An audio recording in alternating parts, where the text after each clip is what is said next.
সকলোকে মোৰ এটা অন্য ভিডিঅ'লৈ স্বাগতম জনাইছোঁ আৰু যদি ভিডিঅ'টো চাই ভাল পায় শেষত লাইক এটা কৰিবলৈ নাপাহৰিব। আজি বনাম ছজিনা গছৰ পাত। ছজিনা গছৰ পাত কিমান স্বাস্থ্যৰ কাৰণে উপকাৰী সকলোৱে জানে।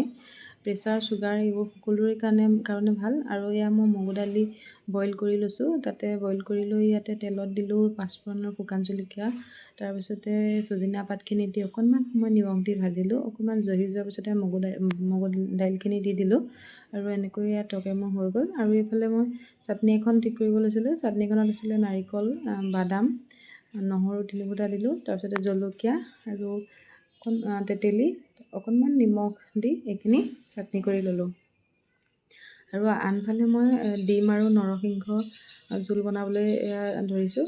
প্ৰথমে ডিমখিনি বইল কৰি ল'লোঁ, তাৰপিছতে নিমখ, হালধি, জলকীয়া গুড়া অকণমান সানি ফ্ৰাই কৰি ল'লোঁ। আৰু এইফালে তেলতে গোটা জিৰা দিলোঁ, দি আকৌ নহৰু আদা পেষ্টটো দিলোঁ। দিয়াৰ পিছতে এয়া মছলা দিলোঁ, জিৰা গুড়া, জলকীয়া, ধনিয়া, হালধি এইখিনি দি অকণমান ভাজি ল'লোঁ। তাৰপিছতে নৰসিংহ পেষ্ট কৰি থৈছিলোঁ সেইখিনি দিলোঁ, দি ডিমখিনি দিলোঁ। ডিম দিয়াৰ পিছতে নিমখ আৰু গৰম মছলা দি এইখিনি নমাই থলোঁ। আৰু এয়া মোৰ থালি ৰেডি।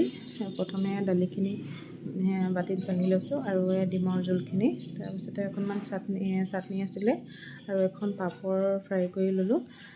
এয়া এপিচ নেমুৰ সৈতে আজি সেই থালিখন ৰেডি।